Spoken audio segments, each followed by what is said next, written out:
and tools. Now before I proceed, don't forget to subscribe and like. Also hit the bell button for more updates and notifications. So, let's begin. Hello! Welcome back! So, na-imagine nyo na ngayon and alam nyo na wala na akong mga. So, excited ako. Open. So, this is the hand cable puller. So, from the word hand cable puller, ibig sabihin pull niya. So, may wire yun. So, meron tayong 360 degrees drop forged steel hooks. Then, 2 tons ang weight nito. Then, meron tayo 5 mm by 3 m. So, this is converted to 3/16 by 10 feet. Ang cable size niya. So, tcharan! So, medyo heavy lang siya for you.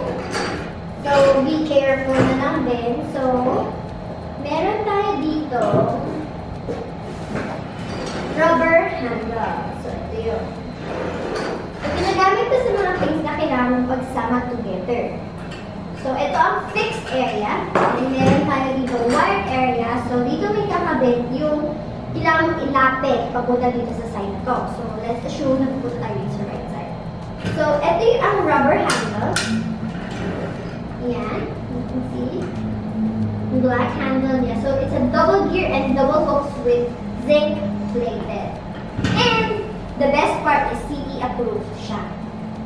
So, once na kailangan mo na ito i-pull papunta dito sa right side, itong handle ang ipupull mo. So, makikita mo yung wire, pumapasok siya. Dahan-dahan. So, mabalik mo. Then, pull again. Kaya hand cable puller siya. So, again, pwede nyo siya gamitin sa mga things na mabigat, especially na hindi mo kaya buhat at pilitin nila. Okay?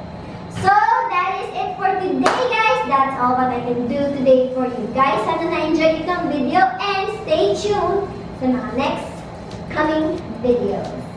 See you soon! Bye-bye! Thank you so much for watching. If you're interested with our products, you can visit our official website at www.paulsen.com.ph. We're also available on Lazada, Shopee, and GrabMart. Or you could drop by our stores. Links are provided on the description below. Again, don't forget to subscribe! This is Layatan signing off.